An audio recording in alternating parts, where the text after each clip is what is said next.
이것도 치료의 일부인가요? 네, 필요한 과정입니다. 하지만 너무 긴장하시면 안 돼요. 천천히 호흡하세요. 커튼이 드리워진 조용한 치료실. 52세의 은하는 떨리는 숨을 삼키며 침대에 누웠다.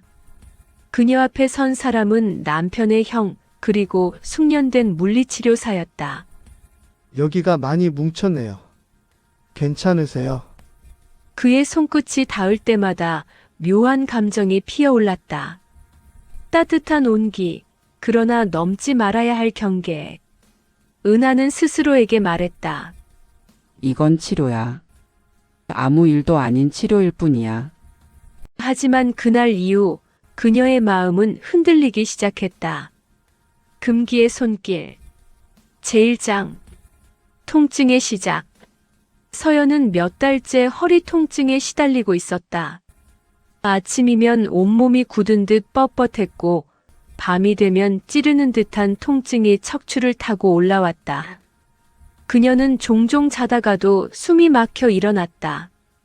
베개를 부여잡은 채 참을 수 없는 통증 속에서 눈가에 맺힌 눈물을 삼켰다. 당신 요즘 너무 힘들어 보여. 남편 태준이 걱정스러운 얼굴로 말했다. 서연은 억지로 미소를 지었다. 괜찮아. 그냥 조금 무리했나 봐. 하지만 괜찮다는 말은 스스로를 속이는 주문처럼 느껴졌다. 병원을 3군데나 옮겨 다녔지만 결과는 같았다. 허리 디스크 초기 증상, 약물 치료 병행, 꾸준한 스트레칭. 의사들은 원인보다는 조언만 남겼다. 물리치료를 받아도 도수치료를 받아도 통증은 잠시 사라졌다가 다시 돌아왔다. 마치 몸속 어딘가에 고여있던 피로가 조금도 빠져나가지 않는 듯 했다. 어느 저녁 태준이 조심스럽게 말을 꺼냈다. 서연아, 형한테 한번 맡겨볼래? 서연은 놀란 듯 그를 바라보았다. 형님, 응, 도연이 형. 요즘 개인 재활센터 하잖아. 환자들 반응이 좋아. 허리랑 어깨 쪽 치료는 형이 제일 잘해. 서연의 표정엔 선뜻 동의하지 못하는 기색이 스쳤다. 그래도 가족이잖아. 내가 가면 좀 불편하지 않을까? 태주는 잠시 망설이다가 부드럽게 웃었다. 형이 그런 거 신경 쓸 사람 아니야. 오히려 가족이라 더 정성껏 봐줄걸. 그날 밤 서연은 잠을 이루지 못했다. 도현은 몇 년 전 형수를 잃고 혼자 살고 있다고 들었다. 그는 조용하고 감정 표현이 적은 사람이었다. 명절 때나 가끔 얼굴을 볼 때마다 예의는 깍듯했지만 왠지 모르게 거리감이 느껴지는 사람이었다. 그런 그에게 자신의 몸을 맡긴다는 것이 쉽지 않았다. 하지만 이대로는 안 되었다. 통증이 일상까지 잠식하고 있었고 일어나는 것조차 두려운 날이 많았다. 결국 서연은 결심했다. 그래, 한 번만 가보자. 더는 이렇게 살 수 없어. 며칠 뒤 흐린 하늘 아래 작은 재활센터 앞에 서연은 발걸음을 멈췄다. 북촌의 오래된 골목 안쪽 회색 벽돌 건물 2층에 자리한 공간이었다. 유리문 너머로 보이는 실내는 따뜻한 조명과 흰 커튼으로 정갈하게 꾸며져 있었다. 현관 앞 작은 간판에는 도현 재활치료센터 손끝의 균형을 찾아드립니다. 라는 문구가 적혀 있었다. 문을 열자 은은한 라벤더 향이 스며들었다. 조용한 클래식 피아노 소리가 흐르고 있었다. 서연은 잠시 그 자리에 멈춰 섰다. 무언가 낯설고 동시에 묘하게 안심되는 공간이었다. 어서 오세요. 낯익으면서도 어색한 목소리가 들렸다. 도현이었다. 그는 예전보다 훨씬 마른 얼굴이었고 머리엔 희끗한 새치가 섞여 있었다. 하지만 눈빛은 여전히 고요하고 단단했다. 오랜만이에요, 형님. 그래, 서연 씨. 태준이 얘기 들었어요. 허리가 많이 아프다면서요. 그의 목소리는 낮고 차분했다. 불필요한 감정이 섞이지 않은 말투였지만 묘하게 사람을 안정시키는 힘이 있었다. 진료 카드를 작성하고 치료실 안으로 들어섰다. 화이트톤의 벽과 나무 프레임이 어우러진 공간은 병원이라기보다 서재 같았다. 한쪽 벽엔 해부학 그림 대신 바다 풍경이 걸려 있었다. 서연은 괜히 긴장이 되어 두 손을 무릎 위에 모았다. 일단 상태부터 볼게요. 불편하면 바로 말씀하세요. 도연은 조심스럽게 말했다. 그의 손끝이 등 근처에 닿자 서연은 순간적으로 어깨를 움찔했다.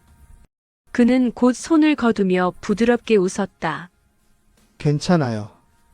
긴장 풀어야 근육이 느껴져요. 서연은 천천히 숨을 내쉬었다. 죄송해요. 오랜만이라서 좀 어색하네요. 그럴 수 있죠. 가족이지만 환자이기도 하니까요. 그의 말은 담담했지만 묘하게 따뜻했다. 그날 치료는 약 1시간가량 이어졌다. 도현은 손끝으로 척추 라인을 따라가며 근육의 긴장을 풀어주었다. 서연은 처음에는 낯설었지만 시간이 흐르면서 마음이 조금씩 누그러졌다. 통증이 완전히 사라진 것은 아니었지만 몸이 한결 가벼워진 느낌이었다. 오늘은 여기까지 할게요. 처음이라 세게 못했어요. 네, 고마워요. 형님 덕분에 조금 편해진 것 같아요. 서연은 미소를 지었지만 마음 한켠이 묘하게 불편했다. 자신이 느낀 안도감이 단지 통증이 줄어서인지 아니면 도연의 손끝이 만들어낸 낯선 온기 때문인지 구분이 되지 않았다. 밖으로 나오는 길, 비가 가볍게 내리기 시작했다. 서연은 가방을 꼭 쥐었다. 비냄새 속에 섞인 아로마 향이 아직도 몸에 남아 있었다. 그날 밤 그녀는 쉽게 잠들지 못했다. 허리의 통증은 분명 줄어들었지만 대신 마음속 어딘가가 묘하게 불편하게 떨리고 있었다. 제2장 첫 만남의 온도. 그날 이후 서연은 이상하리만큼 조용해졌다. 통증이 조금 완화되자 마음 한켠에서 묘한 공허함이 피어올랐다. 며칠 전까지만 해도 아픈 부위가 삶의 전부였는데 이제는 그 자리에 설명할 수 없는 기억의 잔상이 남아 있었다. 태주는 아내의 표정이 한결 편안해진 걸 보고 안도했다. 형님 치료 효과 있나 봐. 표정이 훨씬 좋아졌네. 서연은 웃는 듯 하면서도 대답을 피했다. 좀 나아진 것 같아. 그 말 뒤에는 여전히 자신도 모르는 망설임이 숨어 있었다. 며칠 후 두 번째 치료날이 다가왔다. 서연은 거울 앞에서 옷을 고르다 한참을 망설였다. 평소엔 무심히 입던 트레이닝복 대신 단정한 블라우스와 편한 슬랙스를 꺼내 입었다. 치료 받으러 가는데 왜 이런 걸 신경 쓰지? 스스로를 다그쳤지만 손은 이미 다림질된 옷을 입고 있었다. 재활센터 문을 열자 은은한 음악이 여전히 흐르고 있었다. 도현은 준비된 듯 그녀를 맞이했다. 오늘은 조금 강도를 높여볼게요. 통증이 괜찮다면요. 서연은 고개를 끄덕였다. 그의 말투는 담백했지만 그 안에는 오랜 세월 쌓인 신중함이 배어 있었다. 치료가 시작되었다. 서연은 침대 위에 엎드린 채 천천히 숨을 고르며 몸의 긴장을 풀었다. 도연의 손끝이 척추를 따라 내려가며 근육을 눌렀다. 여기 아프죠? 조금요, 거기가 제일 뻐근해요. 힘 빼세요. 괜찮아요. 그의 말 한마디 한마디가 이상하게 진정제를 먹은 듯 마음을 가라앉혔다. 한동안은 손의 움직임만 들렸다. 리듬감 있는 눌림, 그리고 잠깐의 정적. 그 사이로 시계 초침 소리와 그녀의 숨소리가 엷게 섞여 있었다. 시간이 얼마나 흘렀을까? 도현이 천천히 손을 거두며 말했다. 근육이 꽤 많이 굳어 있었어요. 아마 오랫동안 누적된 피로일 거예요. 단순한 통증이 아니라 마음의 긴장도 몸으로 전해진 것 같아요. 서연은 그 말에 순간 가슴이 쿵 하고 내려앉았다. 마음의 긴장이라는 말이 이상하게 가깝게 느껴졌다. 그녀는 대답 대신 조용히 고개를 끄덕였다. 다음엔 좀 더 부드럽게 풀어볼게요. 그는 차를 한 잔 건네며 말했다. 작은 찻잔 안에는 라벤더 향이 은은히 퍼졌다. 치료가 끝나면 몸을 바로 일으키지 말고 이렇게 차를 마시며 숨을 가다듬는 게 좋아요. 그는 조용히 덧붙였다. 서연은 찻잔을 들고 창밖을 바라보았다. 창문 너머로 가을빛이 부드럽게 흘렀다. 그 순간 이곳이 병원이라는 사실이 잠시 잊혔다. 왠지 모르게 편안했고 그 편안함이 오히려 불안했다. 치료가 끝난 뒤 서연은 골목길을 천천히 걸었다. 회색 벽돌 담벼락을 따라 낙엽이 흩날리고 골목 끝에서 커피 향이 스며들었다. 그녀는 무의식적으로 핸드폰을 꺼내 도연 재활치료센터의 예약 메시지를 다시 확인했다. 별것 아닌 문자 한 줄이었지만 그 문장을 몇 번이나 읽게 되었다. 서연님, 다음 치료는 목요일 오후 3시로 확정되었습니다. 도현.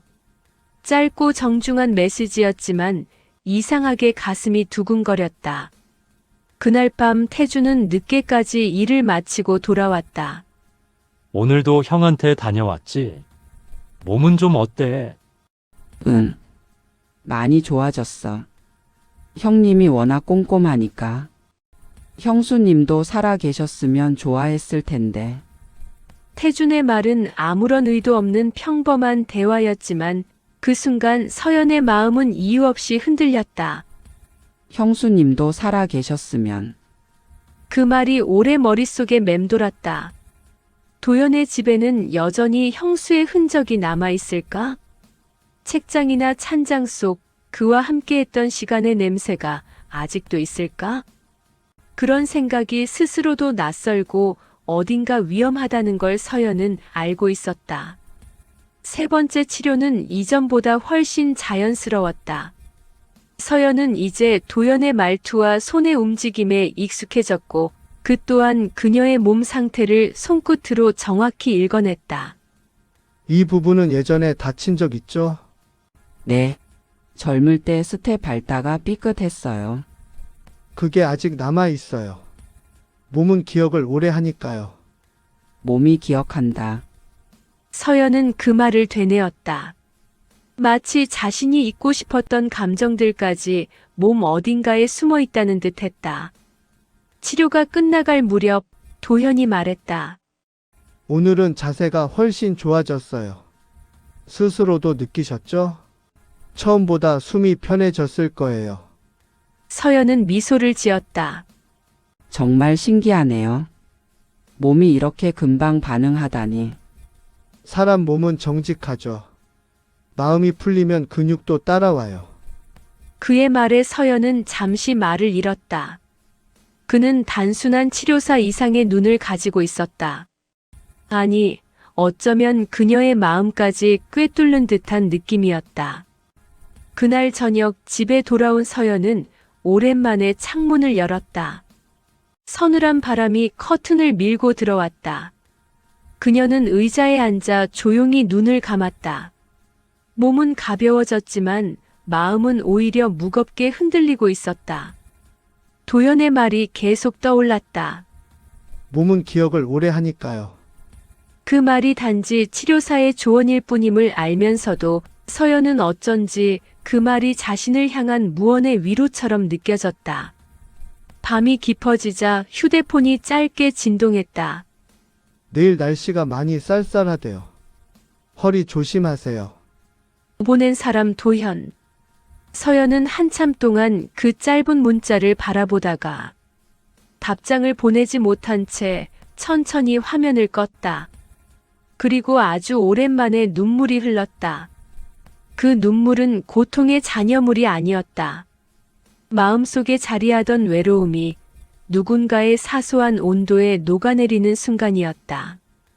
제3장 선을 넘는 마음. 가을이 깊어가던 어느 오후 창밖에 은행잎이 바람에 흩날리고 있었다. 서연은 유리창에 비친 자신의 얼굴을 바라보다가 문득 생각했다. 언제부터 이렇게 낯설어진 걸까? 그녀의 얼굴엔 고통이 사라진 대신 설명하기 힘든 공허함이 깃들어 있었다.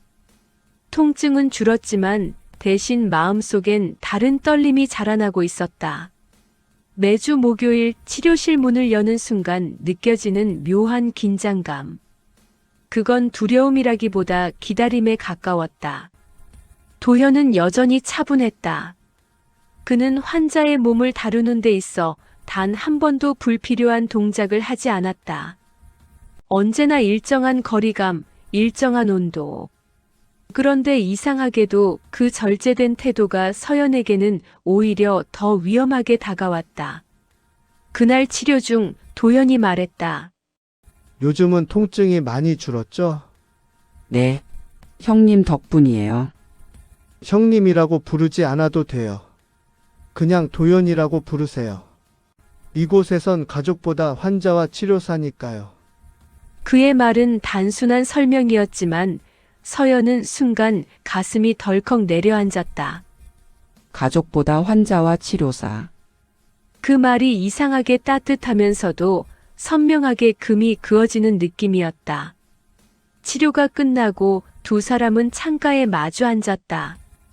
도현은 차를 따라주며 말했다. 몸이 좋아지는 건 좋은 일이지만 그만큼 마음도 잘 다스려야 해요. 마음이요?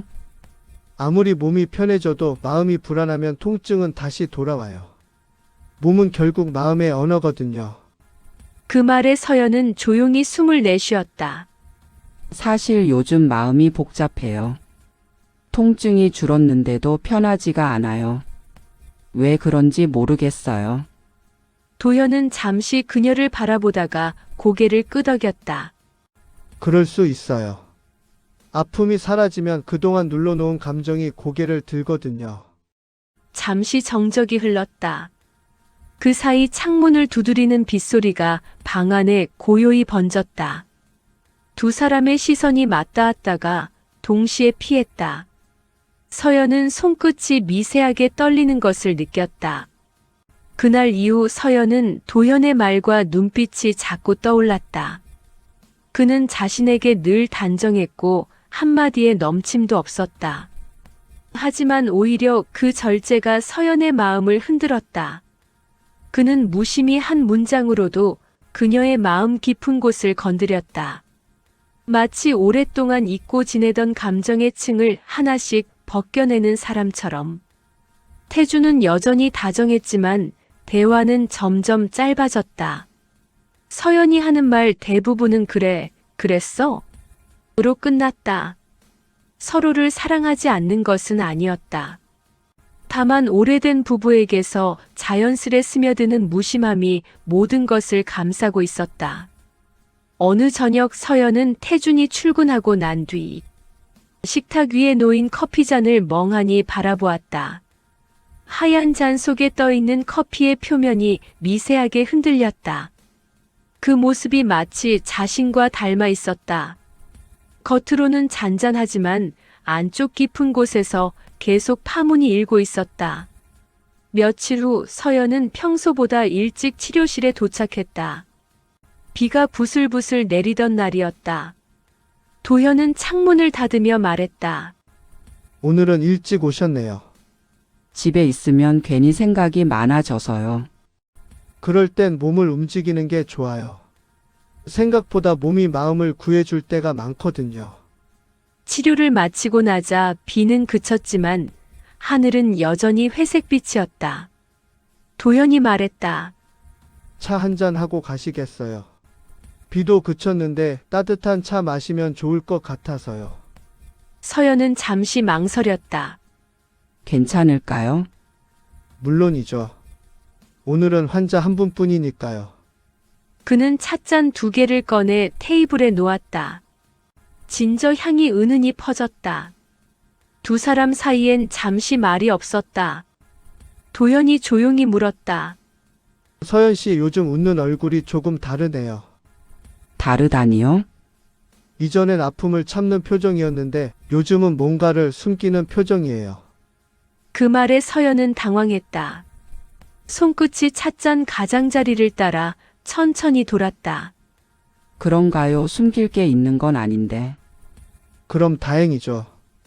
도현은 그 말을 끝으로 시선을 돌렸다. 하지만 그 짧은 눈빛이 남긴 파장은 오래 남았다. 그날 밤 서연은 깊은 잠에 빠지지 못했다. 눈을 감으면 도현의 목소리가 떠올랐다. 요즘은 웃는 얼굴이 조금 다르네요. 그 말이 자꾸 귓가를 맴돌았다. 도대체 그는 왜 그런 말을 했을까? 그저 치료사의 관찰이었을까? 아니면 그녀의 마음을 읽은 걸까? 서연은 그 생각 끝에 스스로를 책망했다. 이건 안 되는 거야. 그녀는 속삭였다. 하지만 안 된다는 생각이 들수록 마음은 더 깊이 빠져들었다. 며칠 뒤 태준이 말했다. 이번 주말에 형네 들를까? 인사도 드릴 겸. 서연은 순간 얼어붙었다. 굳이 그럴 필요 있을까? 형님 바쁘실 텐데. 그래도 요즘 당신 치료도 많이 봐주시는데 인사드려야지. 서연은 아무 말도 할 수 없었다. 가슴 속에서 복잡한 감정이 뒤섞였다. 감사, 미안함, 그리고 설명할 수 없는 두려움. 그녀는 그날 밤 내내 뒤척였다. 주말 오후 태준과 함께 도연의 집을 방문했다. 작은 마당이 있는 단층집, 정갈한 정원이 인상적이었다. 도연은 반갑게 맞이했지만 서연은 시선을 마주치지 못했다. 세 사람이 마주 앉아 차를 마셨다. 태준이 말했다. 형님, 서연이 요즘 많이 좋아졌어요. 정말 감사해요. 다행이네. 꾸준히만 하면 완전히 회복될 거야. 도연의 목소리는 담담했다. 그러나 그의 시선이 잠시 서연에게 머물렀다. 그 찰나의 순간 시간은 멈춘 듯 했다. 서연은 손끝이 차갑게 식는 걸 느꼈다. 그저 시선이 스쳤을 뿐인데 마치 마음속 비밀이 들킨 듯 했다. 집으로 돌아오는 길 태준이 말했다. 형님도 이제 좀 외로우실 거야. 혼자 산 지 오래되셨잖아. 서연은 아무 대답도 하지 못했다. 창밖으로 스쳐가는 풍경만 바라봤다. 그녀는 알았다. 자신의 마음이 이미 어떤 경계 위에 서 있다는 것을. 그 경계는 아직 넘지 않았지만 이미 발끝이 그 선에 닿아 있었다. 제4장. 위험한 제안. 밤은 유난히 길었다. 서연은 불 꺼진 거실에서 창밖의 가로등 불빛을 바라보고 있었다. 도연의 집에서 마주쳤던 그 시선이 아직도 생생하게 남아 있었다. 그건 짧은 순간이었지만 단 한마디의 말보다 더 많은 이야기를 담고 있었다. 그 사람도 나와 같은 마음일까? 그녀는 그 생각을 하자마자 곧바로 고개를 저었다. 아니야. 그런 생각 자체가 잘못이야. 하지만 마음은 이미 흔들리고 있었다. 며칠 후 도연에게서 연락이 왔다. 서연 씨 내일 치료 대신 짧은 상담만 하죠. 몸보다 마음이 더 피곤해 보여서요. 서연은 잠시 망설이다가 네라고 답했다. 그 한마디가 그녀의 마음을 더 깊은 혼란 속으로 밀어넣을 줄은 몰랐다. 다음 날 오후 치료실에는 평소보다 더 고요한 공기가 흐르고 있었다. 침대 위엔 흰 시트가 가지런히 정리돼 있었고 창문 틈으로 늦가을 햇살이 부드럽게 스며들었다. 도현은 그녀를 보며 말했다. 오늘은 치료 안 할 거예요. 그냥 이야기만 해요. 서연은 의아한 눈빛으로 그를 바라보았다. 이야기요? 네. 몸이 회복되면 그 다음엔 마음을 살펴야 해요. 통증은 끝났는데 얼굴은 여전히 아파 보이거든요. 그의 말에 서연은 웃으려 했지만 웃음이 쉽게 나오지 않았다. 도연 씨 가끔은 제가 너무 복잡해요. 감사한 마음과 죄스러운 마음이 섞여서 어떤 감정이 진짜인지 모르겠어요. 도연은 잠시 침묵했다. 그 침묵은 차갑지 않았다. 오히려 너무 따뜻해서 더 위험하게 느껴졌다. 그런 마음 이해해요. 그가 조용히 말했다. 인간은 감정을 억누를 수 없어요. 다만 그 감정이 자신을 해치지 않도록 지켜야 하죠. 그의 목소리는 의사로서의 단호함과 한 인간으로서의 연민이 함께 담겨 있었다. 서연은 그제야 눈을 들었다. 그럼 이 감정은 어떻게 해야 할까요? 그걸 바로 없애려 하지 마세요. 그냥 있는 그대로 두세요. 다만 그 감정이 현실을 흔들지 않게 조심하면 돼요. 그 말은 의학적인 조언 같았지만 동시에 간절한 당부처럼 들렸다. 서연은 마음속에서 지켜야 할 선이 또렷하게 그려지는 것을 느꼈다. 그날 이후 두 사람의 관계는 조금 달라졌다. 도연은 이전보다 말을 아꼈고 서연은 질문을 줄였다. 필요한 말만 오갔지만 그 사이엔 묵묵한 이해가 흐르고 있었다. 그러던 어느 날 도연이 조심스레 말을 꺼냈다. 서연 씨, 제가 연구 중인 프로그램이 하나 있어요. 스트레스성 통증 환자를 위한 감정치료 프로젝트예요.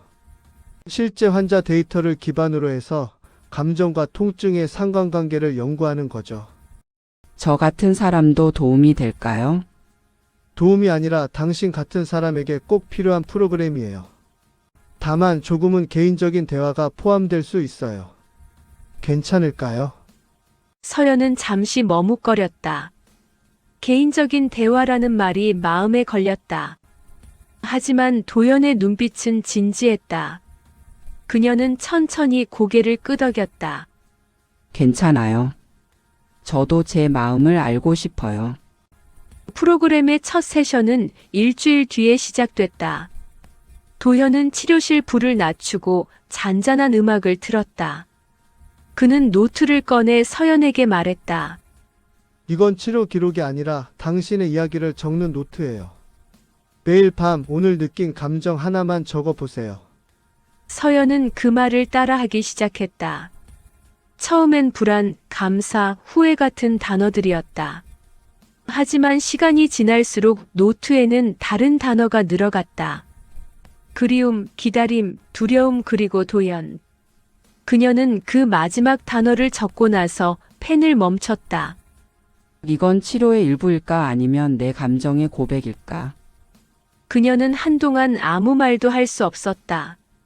며칠 뒤 도연은 노트를 보며 말했다. 감정을 적는 건 잘하고 있어요. 그런데 그는 한 장을 넘기며 조용히 덧붙였다. 이건 조금 위험하네요. 서연은 숨을 멈췄다. 그가 읽은 단어가 무엇인지 알았다. 도현은 노트를 덮으며 말했다. 이 감정은 치료의 일부가 아닐 수도 있어요. 하지만 부정하지 않아도 돼요. 다만 우리가 해야 할 일은 이 감정을 건드리지 않고 지켜보는 것이에요. 그의 말은 담담했지만 그 속엔 미묘한 떨림이 있었다. 서연은 그 떨림이 자신에게서 비롯된 것 같아 마음이 저릿했다. 그날 밤 서연은 태준과 함께 식사를 했다. 오랜만에 둘만의 저녁이었다. 태준은 피곤한 얼굴로 말했다. 요즘 당신 표정이 많이 달라졌어. 예전보다 살아있는 느낌이랄까. 서연은 놀랐다. 그 말은 칭찬 같았지만 동시에 질문처럼 들렸다. 그녀는 아무 대답도 하지 못했다. 그저 억지로 미소를 지었다. 살아있는 느낌, 그건 도연을 만나면서 생긴 변화였다. 하지만 그 이유를 남편에게 말할 수는 없었다. 며칠 뒤 도연은 연구 참여자 명단을 정리하며 서연의 이름 옆에 작은 별표를 그려 넣었다. 그는 자신에게 말했다. 이건 단지 구분 표시일 뿐이야.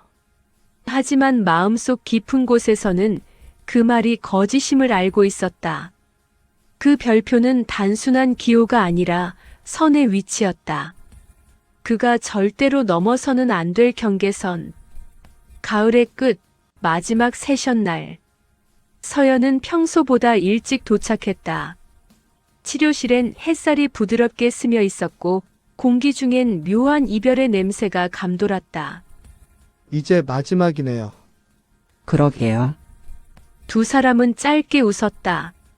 하지만 그 웃음 뒤에는 너무 많은 말이 숨어 있었다. 도연이 말했다. 이제 당신은 제 도움이 없어도 괜찮아요. 정말 괜찮을까요? 네. 그리고 그게 제가 바라는 전부예요. 서연은 그 말을 들으며 그가 얼마나 많은 감정을 삼켜왔는지 느낄 수 있었다. 그녀는 마지막으로 말했다. 그동안 감사했어요. 정말. 저도요. 도연의 대답은 짧았지만 그 안에는 진심이 있었다. 그날 이후 두 사람은 다시 만나지 않았다. 하지만 그들의 마음속엔 넘지 않았던 선과 그 선을 지키기 위해 버텼던 시간이 오래도록 남아 있었다. 제오장, 흔적, 겨울의 문턱이었다. 바람이 매서워지고 나뭇잎이 다 떨어진 거리엔 낯선 쓸쓸함이 내려앉아 있었다. 서연은 오랜만에 병원 근처를 지나가다가 무심코 도연의 치료실 간판을 바라보았다. 여전히 그 자리에 있었다. 문은 닫혀 있었지만 그녀는 이상하게 안도감을 느꼈다. 마치 누군가의 안부를 확인한 듯한 마음이었다. 그날 이후 몇 달이 흘렀지만 도연의 얼굴은 여전히 선명했다. 그러나 그 선명함은 더 이상 흔들림이 아니었다. 그녀의 마음속에서 그 사람은 잊지 못한 사람이 아니라 감사를 남긴 사람으로 자리 잡고 있었다. 요즘 서연은 매일 아침 창문을 열고 커튼을 걷었다. 예전 같으면 통증이 두려워 움직이기도 힘들었지만 이제는 스스로의 몸을 느끼며 하루를 시작했다. 통증이 사라진 자리에 남은 것은 몸의 소리와 마음의 호흡이었다. 그녀는 작은 다이어리를 하나 새로 샀다. 도연이 주었던 감정 노트처럼 이번엔 오롯이 자신을 위한 기록이었다.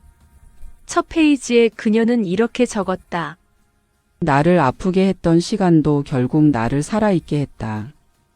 그 문장을 적고 나자 마음이 조금 가벼워졌다. 그녀는 이제 알았다. 그 시절의 혼란은 잘못이 아니라 변화의 시작이었다는 걸. 태준과의 관계도 조금씩 달라졌다. 예전엔 서로의 일상에 무관심했지만 요즘은 저녁마다 짧은 대화를 나눴다. 오늘은 어땠어? 그 단순한 한마디가 서로를 이어주는 다리가 되었다. 태주는 가끔 말했다. 요즘 당신 예전보다 편해 보여. 서연은 미소 지었다. 응, 나도 몰라. 그냥 마음이 조용해졌어. 그녀는 이제 남편에게 예전처럼 의지하지도 원망하지도 않았다. 대신 같이 존재하는 법을 배우고 있었다. 도현과의 일은 그녀를 변하게 했고 그 변화는 결국 가정으로 돌아왔다. 어느 날 우연히 우편함에 한 통의 봉투가 도착했다. 보낸 사람 이름은 없었다. 하지만 서연은 손끝만으로도 알 수 있었다. 그 필체는 익숙했다. 봉투 안에는 짧은 편지와 함께 작은 메모지가 한 장 들어 있었다. 연구는 끝났습니다. 당신의 기록이 많은 사람들에게 용기가 되었어요. 당신의 감정은 누군가에게 치료의 언어가 되었습니다. 고맙습니다. 도현. 서연은 한참 동안 편지를 바라보았다. 그리고 조용히 미소를 지었다. 그녀는 펜을 들어 짧게 답장을 썼다. 그때의 저는 아팠지만 지금의 저는 살아 있습니다. 그 가르침 덕분이에요. 고맙습니다. 그녀는 봉투를 닫고 우체통 앞에 잠시 섰다. 보내야 할지 그냥 간직해야 할지 망설였다. 결국 그녀는 편지를 접어 자신의 노트 사이에 끼워 넣었다. 이건 회신이 아니라 마음의 기록으로 남기고 싶었다. 겨울이 깊어질수록 서연의 집엔 따뜻한 공기가 돌았다. 창가에는 새로 들인 작은 화분이 놓여 있었다. 그녀는 매일 그 화분에 물을 주며 말했다. 이 아이는 매일 조금씩 자라. 그 말은 자신에게 하는 말이기도 했다. 예전에 그녀는 누군가의 시선 안에서만 존재했지만 이제는 자신 안에서 자라는 방법을 알고 있었다. 어느 오후 서연은 도연의 연구 결과가 실린 한 의학 잡지를 우연히 보게 되었다. 논문 제목은 이렇게 적혀 있었다. 감정의 자각이 통증 완화에 미치는 심리적 영향. 김도현 정서치료연구소. 그녀는 조용히 페이지를 넘겼다. 내용 중엔 서연이라는 이름이 없었다. 하지만 문장 곳곳에서 자신이 남긴 흔적을 느낄 수 있었다. 그녀의 고통, 그녀의 고백, 그녀의 변화가 어딘가에서 누군가의 회복에 쓰이고 있었다. 그건 이상할 만큼 따뜻한 감정이었다. 봄이 왔다. 서연은 새벽 산책을 나섰다. 공기는 차가웠지만 그 속엔 생명의 냄새가 있었다. 그녀는 천천히 걸으며 자신에게 속삭였다. 이제 괜찮아. 그녀는 도연을 완전히 잊은 것은 아니었다. 하지만 더 이상 그리움이 아니었다. 그는 자신의 삶을 비춰준 거울이었고 그 거울 속에서 서연은 진짜 자신을 발견했다. 가끔 그를 떠올릴 때면 그녀는 조용히 미소 짓곤 했다. 그건 미련이 아니라 고마움이었다. 며칠 뒤 태준이 출근하며 말했다. 주말엔 어디 가자. 바닷가라도 당신이 좋아하던 곳으로. 좋아요. 서연은 대답했다. 그리고 마음속으로 다짐했다.